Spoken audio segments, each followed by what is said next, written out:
सबको जय यीशु की। प्रभु यीशु क्रिस्त में प्यारे भाइयों बहनों, नवजीवन का संदेश इस शीर्षक के अंतर्गत प्रतिदिन का ईश्वर का जीवंत वचनों को सुनने के लिए, समझने के लिए, उन वचनों को ग्रहण करते हुए उन वचनों के अनुसार जीवन बिताने की शक्ति, सामर्थ्य, कृपा, अनुग्रह मांगते हुए एक सुंदर आदर्श क्रिस्तीय जीवन बिताने की विशेष कृपा मांगने के लिए मैं आप सभी लोगों का हार्दिक स्वागत करता हूं।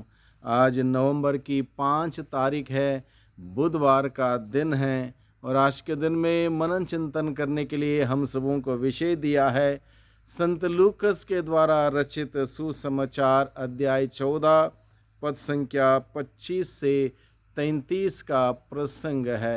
इस प्रसंग में मुख्य रूप से प्रभु यीशु मसीह उनके अनुयायियों को, जो उनका अनुसरण करना चाहते हैं, जो उनके शिष्य बनना चाहते हैं, क्या क्या करना चाहिए, किस प्रकार की शर्तें हमें जानना चाहिए, इन सभी बातों को लेकर प्रभु हमें सिखाता है, बताता है, समझाता है।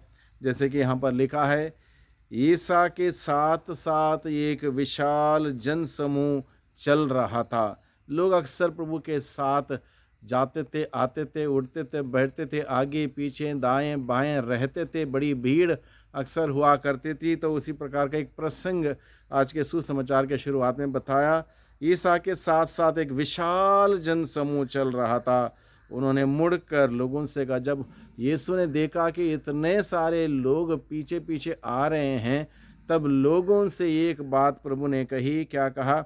यदि कोई मेरे पास आता है और अपने माता पिता, पत्नी, संतान, भाई बहनें और यहाँ तक कि अपने जीवन से बहिर नहीं करता, तो वह मेरा शिष्य नहीं हो सकता।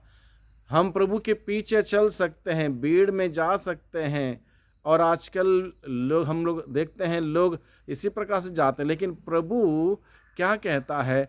जब तक प्रभु के लिए कोई इंसान समर्पित नहीं होगा, कमिटमेंट उसका नहीं होगा, ईमानदारी से, वफादारी के साथ प्रभु का अनुसरण नहीं करना चाहेगा, तो इसमें कोई फ़ायदा नहीं, पीछे पीछे चलना कोई फ़ायदा नहीं।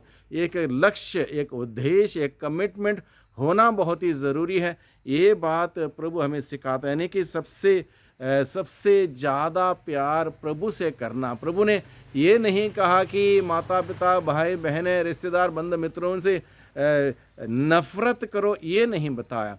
प्रभु का कहने का तात्पर्य यहाँ पर यह है, सबसे ज़्यादा प्यार प्रभु से, सबसे ज़्यादा प्यार प्रभु के कार्यों से, सबसे ज़्यादा प्यार प्रभु की कलीसिया से जब होगा, सब कुछ सही सलामत तरीके से आगे बढ़ेगा।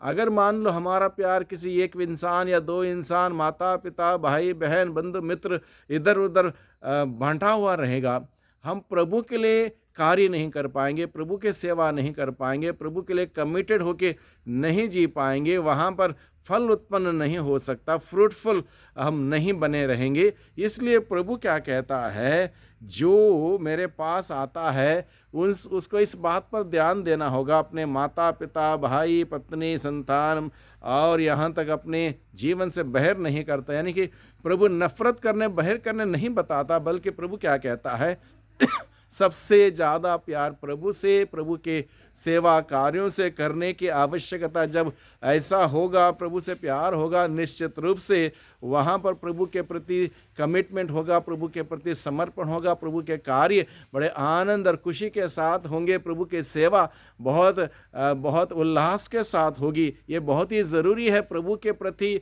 उस प्रेम भरे समर्पण के साथ बने रहना बहुत ही ज़रूरी है, क्योंकि जहाँ प्रभु से प्यार का रिश्ता है, वहाँ सब कुछ, सारे सेवा कार्य संभव है। जहाँ प्रभु के प्रति प्यार का रिश्ता नहीं, कोई भी सेवा कार्य नहीं हो सकता। इसलिए प्रभु कहता है। दूसरी बात, प्रभु ने यह भी शर्त बताया कि हमें क्रूस उठाना, जो अपना क्रूस उठा कर मेरा अनुसरण नहीं करता, वह मेरा शिष्य नहीं हो सकता। क्रूस यानी कि एक प्रकार की सारी दुख तकलीफ की बात है, और अलग अलग प्रकार की हमें झेलना पड़ेगा, कष्ट सहने पड़ेंगे, कहीं हमें सिर झुकाना पड़ेगा, छोटा बनना पड़ेगा। और क्रूस मृत्यु के ओर भी इशारा करता है, यानी कि सूली पर प्रभु मरे। क्रूस उठाने का मतलब अपने आप को, अपने ईगो को, अपने अहम को मारते हुए प्रभु के लिए जीना, प्रभु के लिए जीना। यानी कि ये शर्त भी प्रभु हमारे सामने रखता है। जो क्रूस उठाता है, दुख तकलीफों को सहर्ष स्वीकार करता है, उसका सहता है, उसको झेलता है और उस क्रूस की शिक्षा को ग्रहण करते हुए प्रभु के लिए समर्पित होकर जीता, ऐसा जीवन जीने के लिए प्रभु बुलाता। आगे प्रभु ने कहा, उसके बाद प्रभु दो उदाहरणों को हमारे सम्मुख रखता है। यानी कि प्रभु की मुख्य बात यहाँ पर यह है कि यीशु के शिष्य बनने के शर्तें, सबसे पहले प्रभु से सबसे ज़्यादा प्यार, प्रभु के कार्यों से सबसे ज़्यादा प्यार। दूसरा, संपूर्ण समर्पण तथा ईमानदारी से प्रभु के लिए अर्पित होना, प्रभु के लिए अर्पित होना। तीसरी बात, क्रूस उठा के चलना, अर्थात cross is a symbol of suffering, shame and death and we should be prepared to take up that cross every day. To carry the cross means to endure suffering, shame and death. यानी कि प्रभु के क्रूस को उठा के चलने का मतलब हर प्रकार के दुख तकलीफों को ग्रहण करते हुए सहर्ष, आनंद और खुशी के साथ प्रभु का अनुसरण करना, प्रभु के शिक्षा के अनुसार चलना, उसके अनुसार जीना। इसका अर्थ यह है। दूसरे उदाहरण के द्वारा प्रभु हमें बताता है, रिफ्लेक्ट बिफोर कमिटमेंट। यानी कि यहाँ पर उदाहरण दिया, तुम्हें ऐसा कौन होगा जो मीनार बनवाना चाहे, पहले बैठ कर खर्च का हिसाब ना लगाए और यहाँ ना देखे कि क्या उसे पूरा करने की पूंजी मेरे पास है। यानी कि we need to reflect before we take a decision. यानी कि ये कोई भी निर्णय लेने से पहले हमें भरपूर मात्रा में मनन चिंतन करना होगा, सोचना समझना होगा, क्या मैं इस कार्य को कर सकता हूँ, इस कार्य को अंजाम तक पहुँचा सकता हूँ। इन सभी बातों पर ध्यान देना बहुत ही जरूरी। Reflect before you take decision. आगे प्रभु का वचन कहता है, prudence and humility should be there, prudence and humility should be there. यानी कि हमारे अंदर एक विनम्रता होने की ज़रूरत है, साथ ही साथ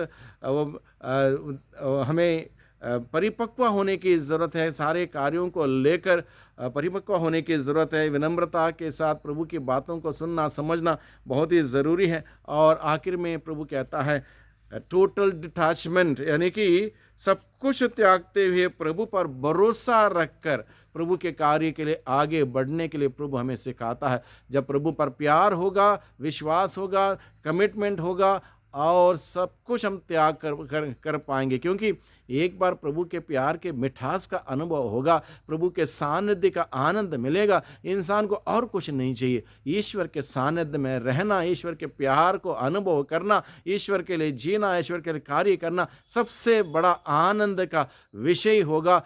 प्रभु यही चाहता है कि हम इस प्रकार से प्रभु को जाने, माने, अनुभव करें, प्रभु के प्यार को ग्रहण करें और जो प्यार ग्रहण किया उसको अपने जीवन के द्वारा, अपने सेवा कार्य के द्वारा लोगों के साथ शेयर करते हुए अपना प्यार प्रभु के प्रति इजहार करें, प्रभु के प्रति प्रकट करें। ऐसा जीवन जीने के लिए प्रभु आज के दिन में हम सबों को बुलाता है। प्रभु के द्वारा बुलाए जाना हम सबों के लिए सौभाग्य की बात है। हम सभी इस बात को समझें कि प्रभु ने हमें बुलाया, प्रभु ने हमें चुना प्रभु का पवित्र सुंदर जीवन जीने के लिए। इसलिए प्रभु से शक्ति, सामर्थ्य, कृपा, अनुग्रह मांगते हुए उस जीवन को जीने का प्रयास करें। सबको धन्यवाद, सबको जय यीशु की।